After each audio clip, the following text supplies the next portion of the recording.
हाय, hello, नमस्कार. आता रोज-रोजचा नाश्ता काय करायचं हे पण कळत नाही आणि हे पॅकेट पण असे खाऊशे वाटत नाही. चला तर म्हटलं यापासून आपण छान चटपटीत भेल बनवायची. इकडे मला जे लागणार आहे ते मी सर्व काढून घेतलं आणि एका भांड्यामध्ये सर्व पॅकेट मिक्स करून घेतले. त्यानंतर मी त्या दिवशी पाणीपुरी आणली होती त्याच्याच पुऱ्या ठेवल्या. तर ते पण छान मिक्स केल्या आणि पूर्ण पॅकेट्स मिक्स केले आणि हे थोडं फरसाणचं पण मिक्स करून घेतलं.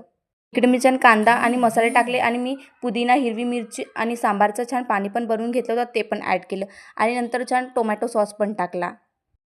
इकडे मी छान भेल मिक्स करून घेतली आणि तुम्ही पुदिन्याचं पाणी स्किप करू शकता. तर मला आवडते म्हणून मी टाकलं आणि खरंच ही भेळ खायला एक नंबर लागतात. तुम्ही माझ्या पद्धतीने ही भेळ एकदा नक्की ट्राय कराल. तुम्ही पॅकेट खाणं पण सोडून द्याल आणि भेळ कशी झाली कमेंटमध्ये नक्की सांगा. आणि हे माझं बंधू बघा, इकडे मी छान भेल बनवली, त्याला ते नाही खायचं तर त्याला फक्त साधे मुरमुरे खायचे आहे. याचा काही नेम नाही, याला किती पण चांगलं बनवून द्या, याला जे आवडतात तेच खात असतात.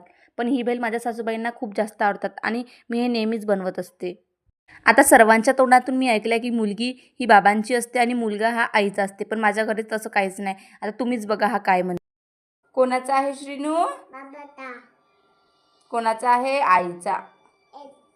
कोणाचा आहे श्रीनू? बाबाचा. आणि तुमच्या पणकडे तुमच्या बाळांचा हाच आला आहे का कमेंटमध्ये नक्की सांगा.